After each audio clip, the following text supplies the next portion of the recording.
Allah menciptakan manusia itu fi ahsani taqwim, diberikan bentuk yang paling bagus. Allah Subhanahu wa ta'ala juga memberikan manusia karunia berupa pendengaran, berupa penglihatan, berupa hati, yang di dalam Al-Quran surat An-Nahl Allah Subhanahu wa ta'ala itu mengisyaratkan, wallahu akhrajakum min butuni ummahatikum la ta'lamuna syai'an. Allah itu mengeluarkan kalian dari perut ibu kalian dalam keadaan tidak mengetahui apa-apa. Wa ja'ala lakumus sam'a wal absara wal af'idata la'allakum tashkurun. Dan Allah kemudian memberikan kepada manusia, kepada kalian, kata Allah Subhanahu wa ta'ala, as-sam'a, pendengaran, wal absara, penglihatan, wal af'idah, hati. Supaya apa? Supaya dengan itu manusia bersyukur, karena setelah itu dia banyak mendapatkan pengetahuan dari Allah Subhanahu wa ta'ala. Nah, dengan berbagai karunia yang seperti itu, Allah Subhanahu wa ta'ala kemudian mengingatkan manusia tentang karunia Al-Quran ini. Al-Quran adalah satu karunia agung yang diturunkan oleh Allah Subhanahu wa ta'ala kepada manusia. Seandainya diturunkan kepada gunung, jadi walaupun gunung itu adalah ma'asolabatihi, dia itu keras, cadas, akan tetapi kalau gunung itu diberikan juga karunia akal seperti halnya manusia, maka gunung itu akan tunduk, kata Allah Subhanahu wa ta'ala. Bahkan gunung itu mungkin akan hancur, pecah karena takut kepada Allah Subhanahu wa ta'ala. Maka Allah Subhanahu wa ta'ala kemudian di dalam ayat ini sesungguhnya memberikan peringatan, kenapa kalian wahai manusia tidak mau untuk merenungkan apa yang ada di dalam Al-Quran? Kenapa hati kalian itu keras, melebihi kerasnya batu?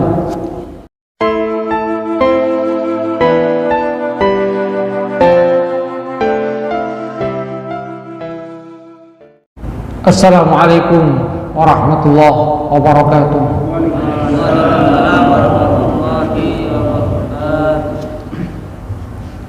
Alhamdulillah, alhamdulillahilladzi hadana lihada wa ma kunna linahtadiya laula an hadana Allah. Asyhadu an la ilaha illallah wahdahu la syarika lah wa asyhadu anna Muhammadan abduhu wa rasuluhu la nabiyya ba'dah. Allahumma salli ala Muhammad wa ala ali Muhammad kama sallaita ala ali Ibrahim wa barik ala Muhammad wa ala ali Muhammad kama barakta ala ali Ibrahim fil alamin innaka Hamidum Majid. Allahumma la ilma illa ma 'allamtana fa'allimna 'ilman yanfa'una wanfa'na bima 'allamtana. Rabbana atina min ladunka rahmatan wa hayyi' lana min amrina rasyada. Rabbi shrah li sadri wa yassir li amri wahlul 'uqdatam min lisani yafqahu qawli, amma ba'du. Hadirin jamaah pengajian rahimakumullah, alhamdulillah atas karunia Allah Subhanahu wa ta'ala kepada kita. Allah Subhanahu wa ta'ala memberikan kita nikmatul iman, melangkahkan kaki ke masjid ini, menghambakan diri kepada Allah Subhanahu wa ta'ala, di mana Rasulullah SAW mengisyaratkan bahwa di dalam setiap langkah kita ke masjid, setiap langkah kanan itu akan menaikkan derajat kita di sisi Allah Subhanahu wa ta'ala, langkah kiri itu akan menghapuskan dosa-dosa kita.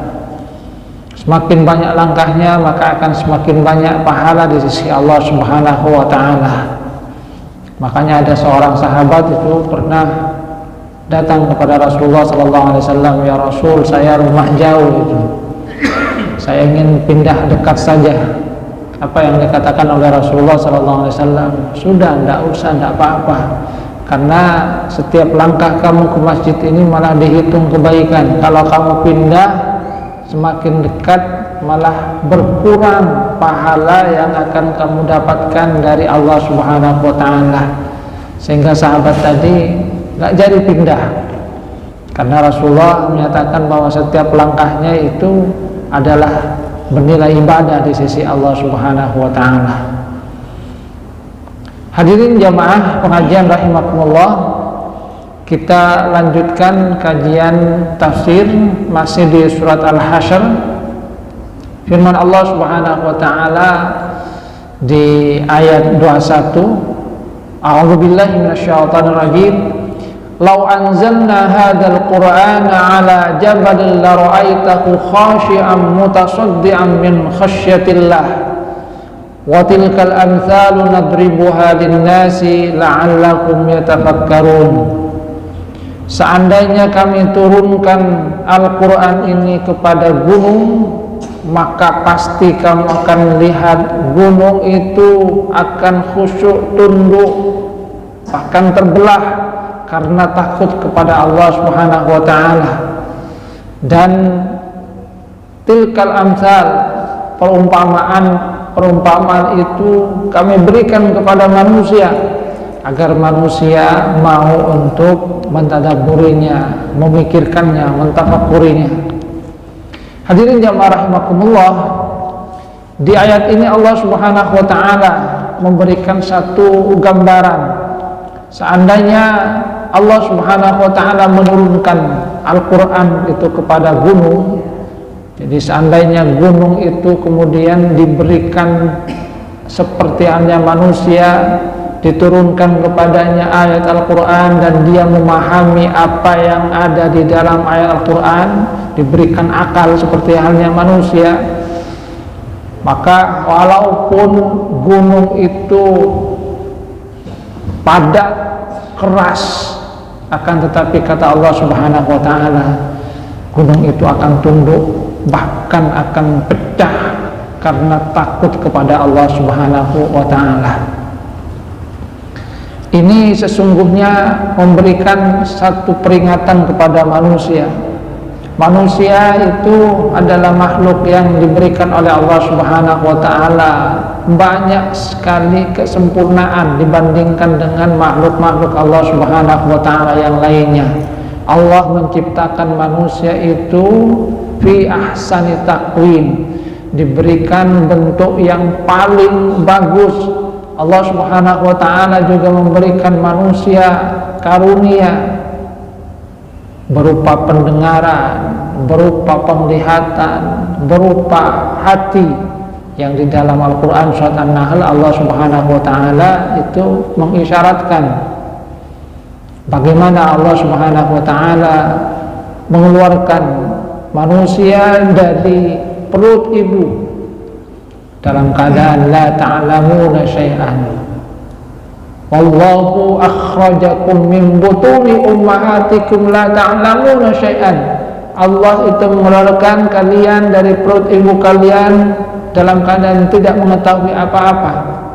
Wa ja'ala lakumus sam'a wal absara wal af'idata la'allakum tashkurun.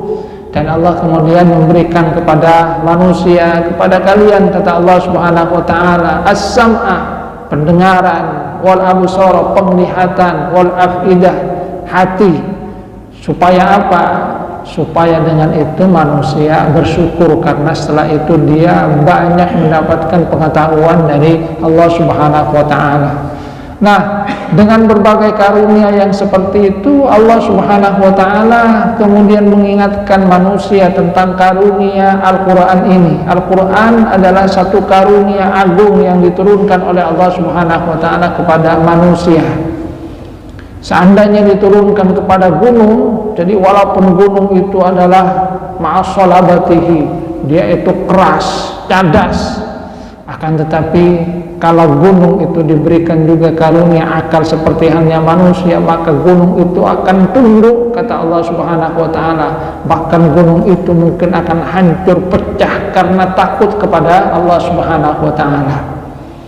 Maka Allah Subhanahu wa taala kemudian di dalam ayat ini sesungguhnya memberikan peringatan, kenapa kalian wahai manusia tidak mau untuk merenungkan apa yang ada di dalam Al-Quran? Kenapa hati kalian itu keras, melebihi kerasnya batu? Tsumma qasat qulubuhum min ba'di dzalika. Di dalam Al-Qur'an Allah Subhanahu wa taala itu mengisyaratkan bahwa ada di antara hati-hati manusia yang keras. Tsumma qasat qulubuhum bidzalika min ba'di dzalika fa hiya kal hijarati aw ashaddu qaswah, seperti halnya batu, bahkan mungkin lebih keras lagi. Wa inna minal hijarati, sementara dari batu itu lama yatafajjaru minhul anhar, ada yang darinya kemudian keluar mata air. Wa inna minha lama yashaqqaqu fayakhruju minhul ma, wa inna minha lama yahbitu min khasyatillah. Ada air itu ada yang kemudian pecah, ada yang bahkan jatuh karena Allah Subhanahu wa taala, karena takut kepada Allah Subhanahu wa taala. Nah, kenapa kalian manusia tidak mau untuk merenungkan ayat-ayat Allah Subhanahu wa taala? Kenapa hati kalian itu lebih keras daripada batu? Seandainya diturunkan kepada gunung, maka gunung itu akan pecah karena takut kepada Allah Subhanahu wa taala. Yang di dalam ayat ini sesungguhnya juga kata Al-Imam Al-Mawardi menunjukkan betapa Rasulullah Sallallahu Alaihi Wasallam itu diberikan juga karunia yang begitu berharga oleh Allah Subhanahu Wa Taala. Apa itu? Rasulullah itu kan yang menerima wahyu. Akan tapi Rasulullah Sallallahu Alaihi Wasallam bisa menerima wahyu itu tanpa pecah seperti itu. Tapi memang menerima wahyu itu sangat berat. Ada seorang sahabat yang merasakan bagaimana beratnya menerima wahyu yang dirasakan oleh Rasulullah SAW, padahal dia sendiri tidak mengalaminya.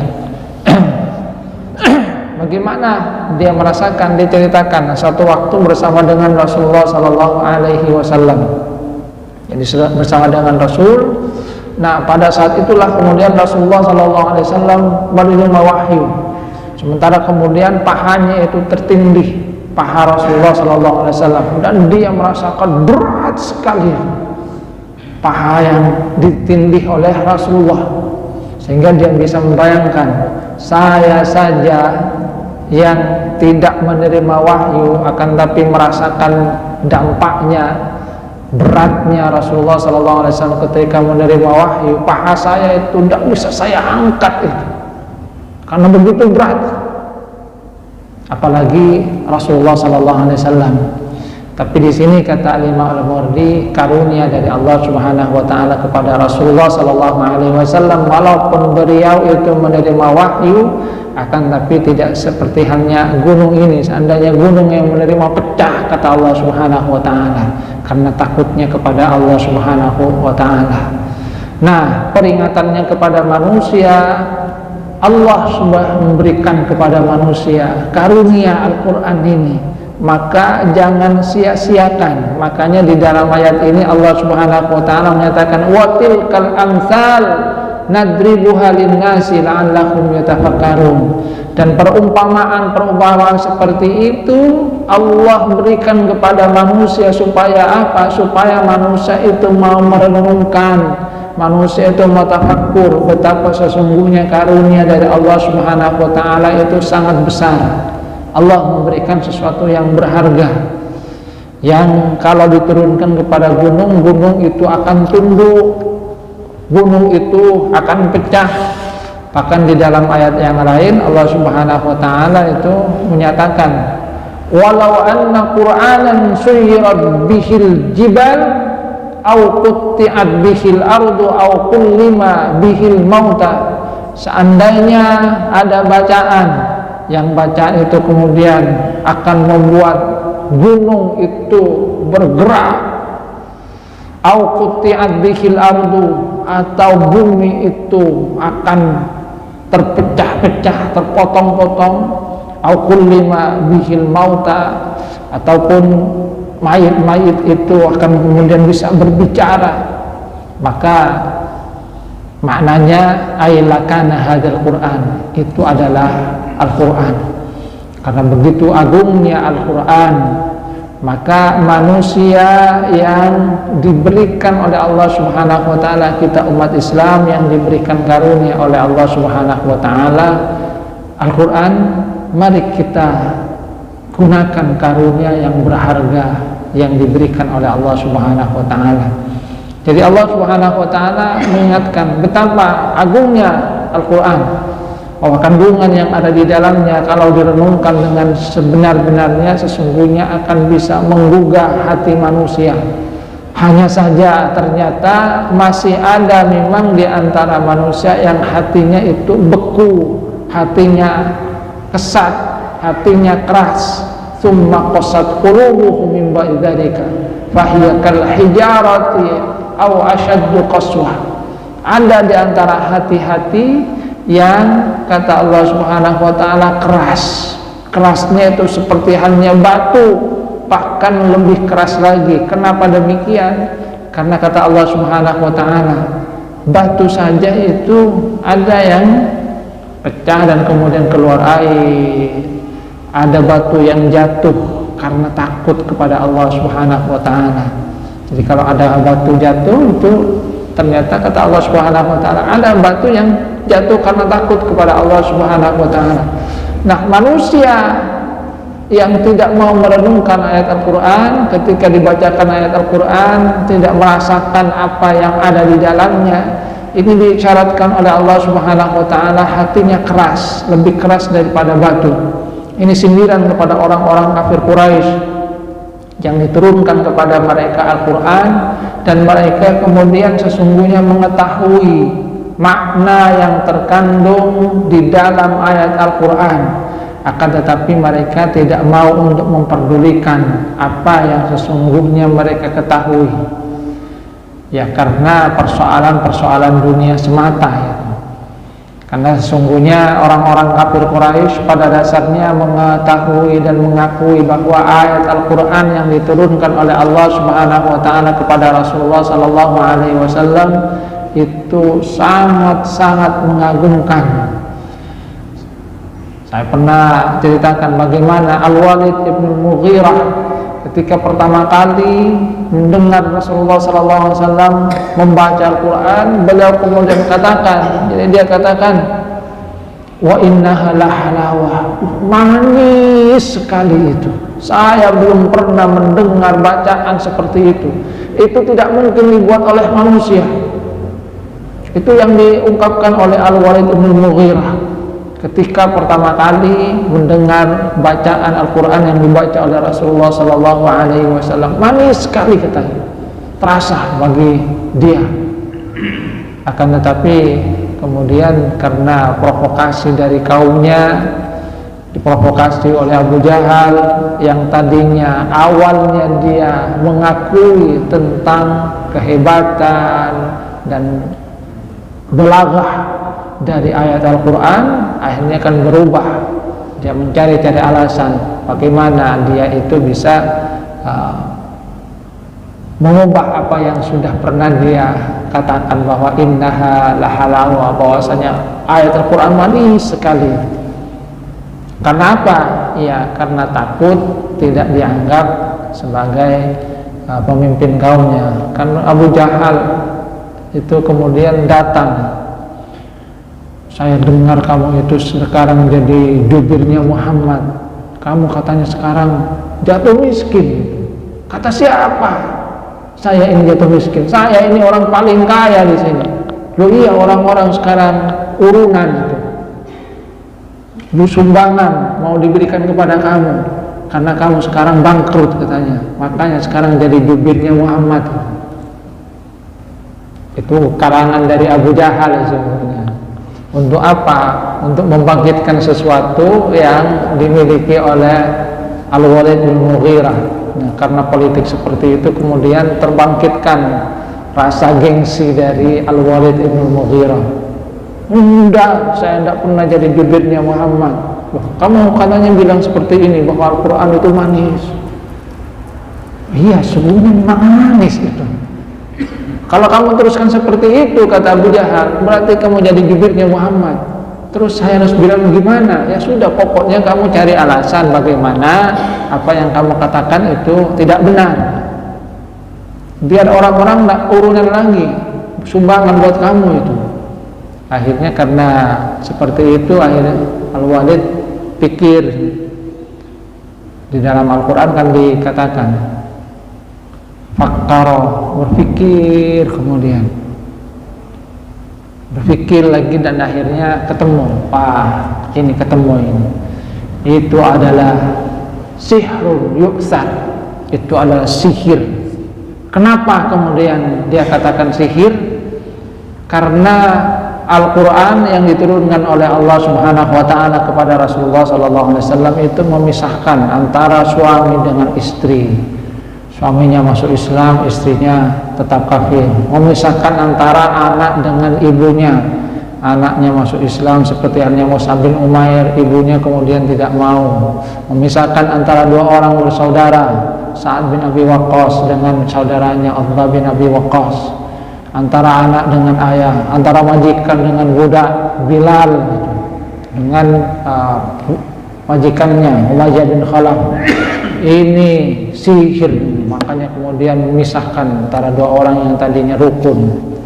Itu alasan yang kemudian dicari-cari oleh Al-Walid bin Mughirah. Tapi pada dasarnya sesungguhnya dia mengetahui dan menyadari bahwa yang dia ucapkan itu tidak benar. Karena awalnya sangat mengakui tentang kehebatan Al-Quran, bagaimana Al-Quran itu sangat manis. Tapi karena persoalan dunia akhirnya berubah.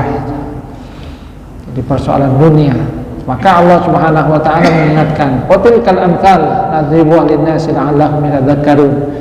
Itu adalah perumpamaan yang diberikan oleh Allah Subhanahu wa Ta'ala kepada manusia supaya apa? Supaya manusia itu mau untuk tafakkur betapa sesungguhnya Al-Quran adalah karunia berharga yang diberikan oleh Allah Subhanahu wa Ta'ala kepada manusia. Maka terimalah karunia berharga itu dengan sebaik-baiknya. Pelajari, renungkan apa yang ada dalam Al-Quran. Afala yatadabbaruna Al-Quran am ala qulubin aqfaluha, kata Allah Subhanahu wa Ta'ala.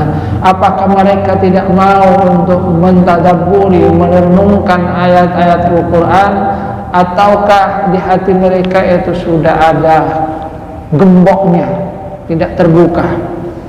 Jadi karena tergembok maka dia tidak bisa merenungkan betapa sesungguhnya ayat Al-Quran itu adalah karunia yang di dalamnya ada petunjuk berharga bagi manusia. Dan memang seorang yang merenungkan ayat Al-Quran itu akan mendapatkan betapa di dalam ayat Al-Quran dia akan mendapatkan bagaimana keagungan dari Allah Subhanahu wa Ta'ala. Sampai Allah itu kan memberikan tantangan, fa'tu bi suratin min mithli wad'u syuhada'akum min dunillahi in kuntum shadiqin. Sudah, kalian bikin saja satu surat yang semisal dengan Al-Quran. Kalian boleh kerjasama itu kalau kalian itu memang benar itu. Awalnya kan satu Al-Quran, kemudian diturunkan lagi menjadi 10 surat. Dari 10 surat tidak ada yang mampu, satu surat saja itu. Dan tidak ada yang mampu. Ada yang mencoba untuk bikin tandingan seperti yang saya ceritakan, seperti Musailamah Al-Kadzdzab. Kan tapi jauh sekali. Al-Fil, gajah, wa ma adraka mal fil, tahukah kalian apa itu gajah? Summa ma adraka mal fil, kemudian tahukah kamu apa itu jaga? Khurtumuhu tawil wa dhailuhu qasir, belalainya itu panjang dan ekornya itu pendek. Kata Amr As, wahyu macam apa ini? Tidak perlu nunggu wahyu sudah tahu bahwa belalai gajah itu panjang. Tidak perlu nunggu wahyu sudah tahu bahwa ekor dari gajah itu pendek. Dari dulu sudah tahu. Buat apa nunggu wahyu kalau cuma informasinya seperti itu? Kan ingin mengikuti at-tariq, wa ma adraka mat-tariq, an-najmus saqib. Itu kan mengikuti itu polanya. Ada yang mengetuk at-tariq, sesuatu yang mengetuk. Tahukah kalian apa at-tariq itu? Dan memang informasinya itu beda, itu an-najmus saqib. bintang yang menembus, dan memang dalam penilaian sekarang itu menunjukkan bahwa bintang yang seperti itu suaranya seperti halnya orang mengetuk gitu.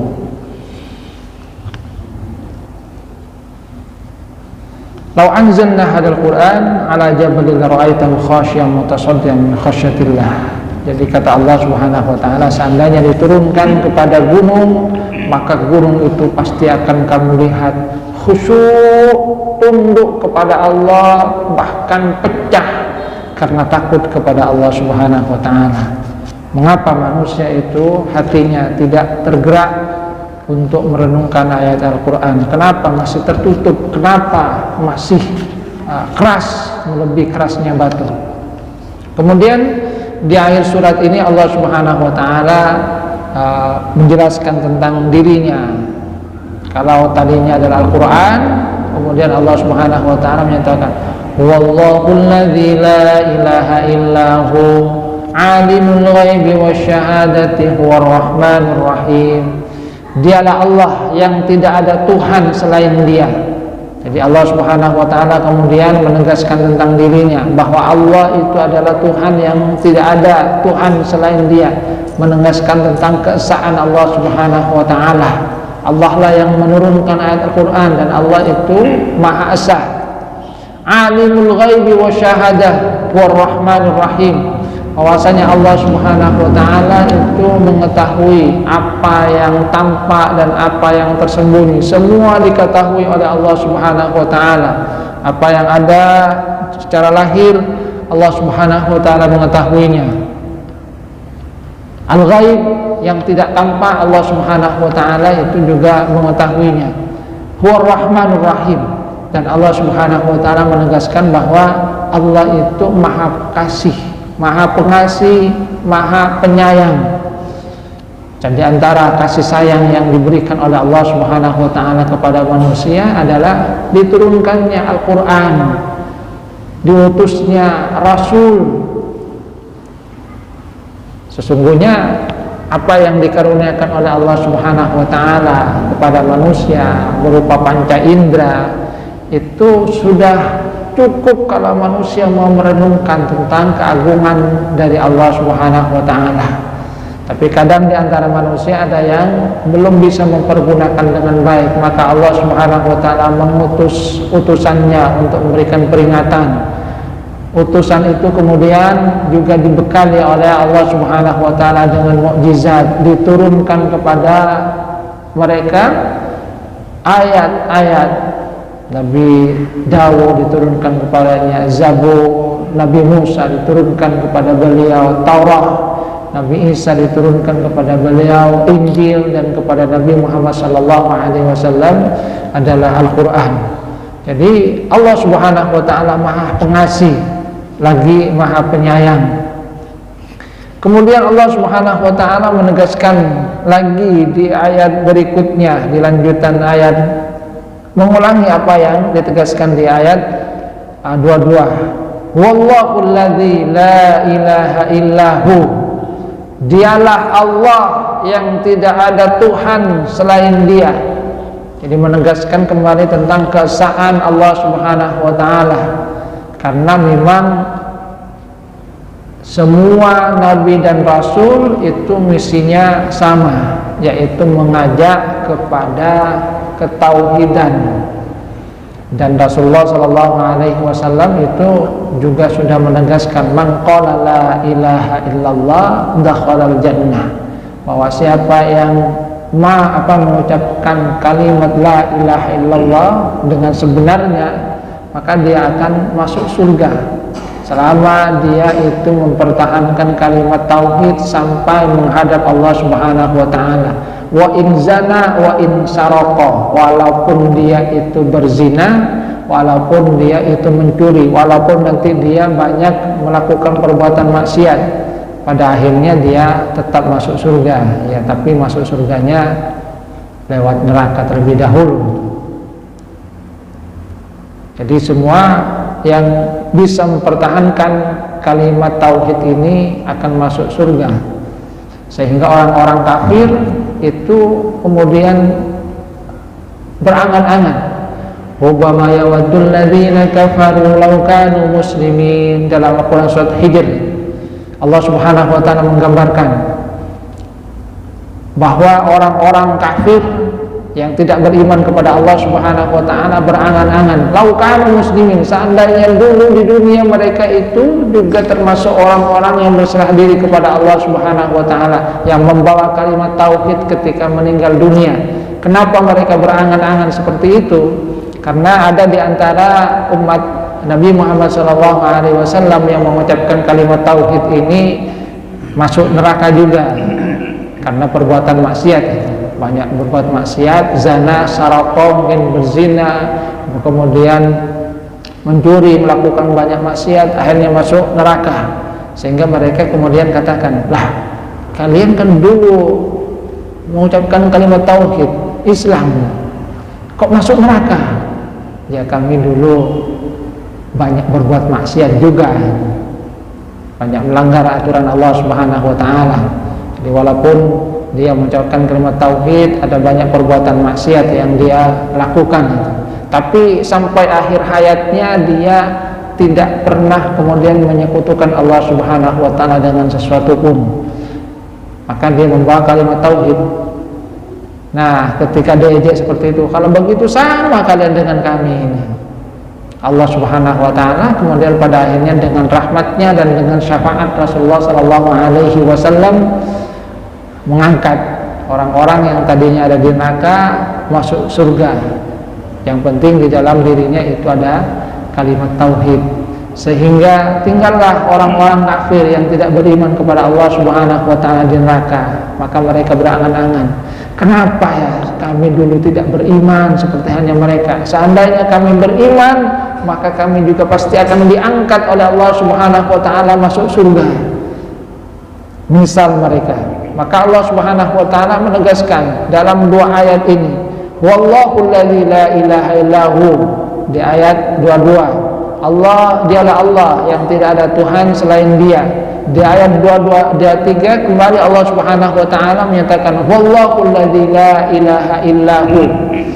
Kemudian Allah menjelaskan tentang sifat-sifat dari asma, sebagian al-asmaul husnanya. Al-Malikul Quddusus Salamul Mu'minul Muhaiminul Azizul Jabbarul Mutakabbir Subhanallah amma yusyrikun. Bahwasanya Allah itu adalah Al-Malik.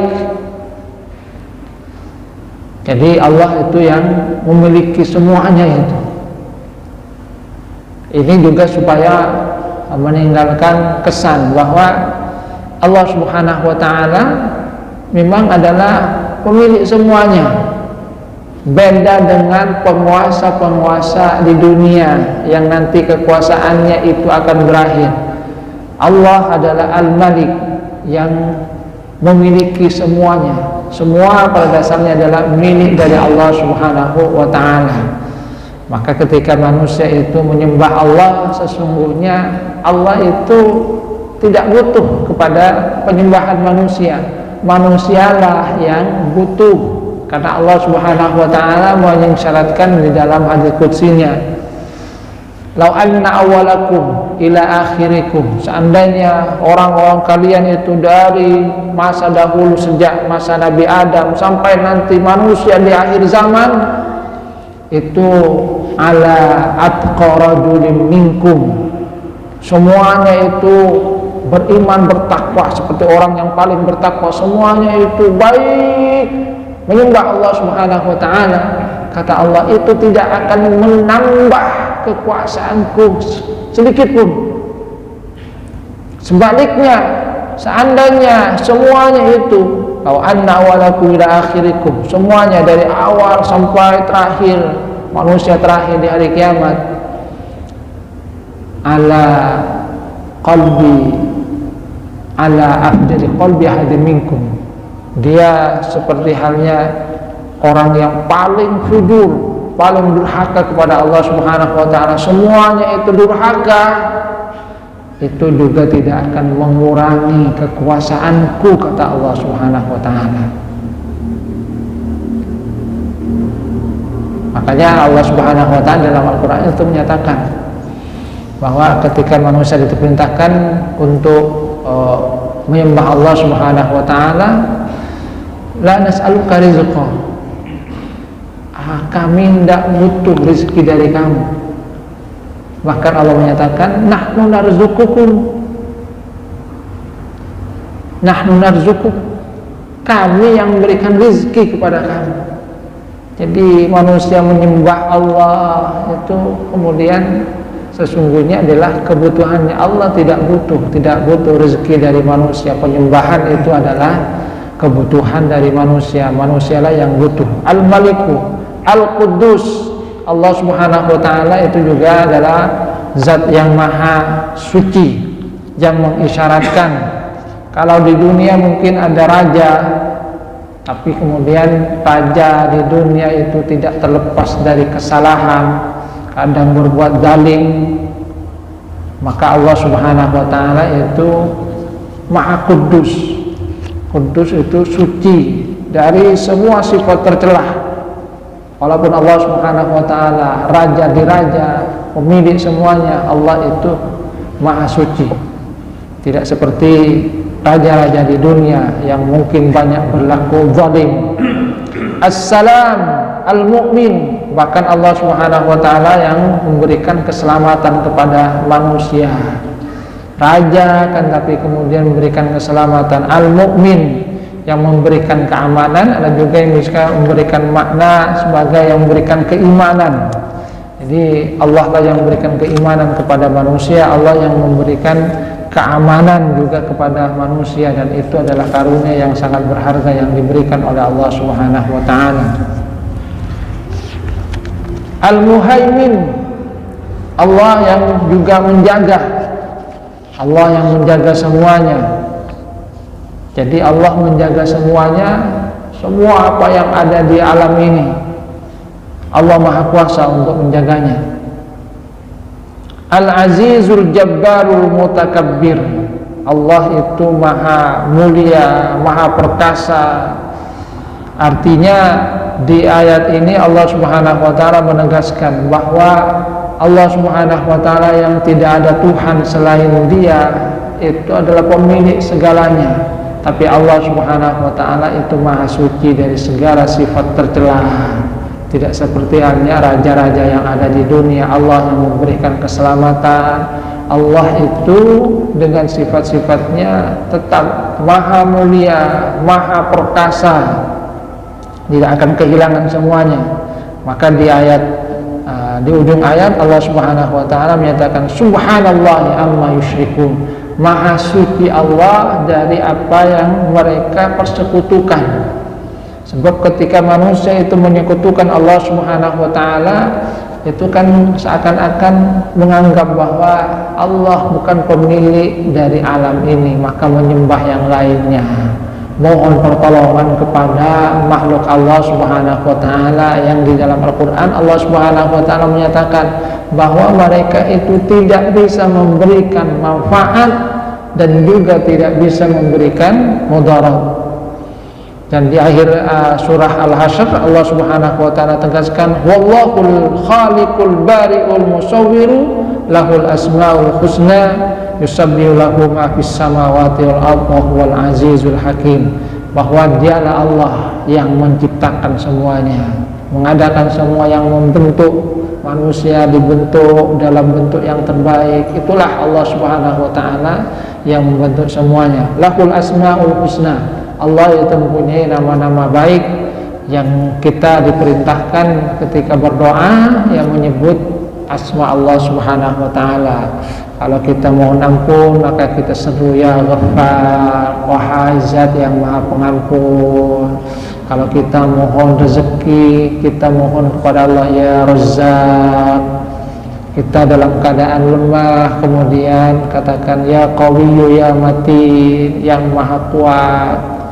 Karena kita tidak punya daya apa-apa, Allah lah yang memiliki segalanya. Kita butuh rahmat Allah Subhanahu wa taala, kita kemudian bermohon ya Rahman ya Rahim. Kita ingin dibukakan pintu hidayah ya Fattah. Artinya semuanya sungguhnya diajarkan oleh Allah dan juga oleh Rasulullah sallallahu alaihi wasallam bahwa Allah itu mempunyai al-asma al-husna, nama-nama yang baik yang dengan itu kemudian kita memohon kepada Allah Subhanahu wa taala. Di dalam ayat yang lain supaya kita berdoa, fad'u bih, supaya kita berdoa dengan menyebut asma Allah Subhanahu wa taala yang baik itu. Lahu ma fis samawati yusabbihu lahu ma fis samawati wal ard. Allah Subhanahu wa taala kembali menegaskan bahwa semua yang ada di langit dan bumi itu bertasbih mengagungkan Allah Subhanahu wa taala. Yang isyaratnya kalau semuanya itu bertasbih, kenapa kalian manusia yang tidak mau untuk mengagungkan Allah Subhanahu wa taala? Burung bertasbih ketika mengepakkan sayapnya itu bertasbih, tumbuh-tumbuhan juga bertasbih, gunung itu bertasbih. Bahkan kalau kita lihat di dalam Al-Quran bagaimana Nabi Daud itu ketika beliau itu bertasbih itu bersama dengan gunung-gunung, bagi khusyuknya mereka mengikuti tasbih dari Nabi Daud alaihissalam. Wa huwal azizul hakim. Dan di akhir ayat Allah Subhanahu wa taala Allah menegaskan bahwa Allah itu maha perkasa, maha mulia, dan Allah itu maha bijaksana.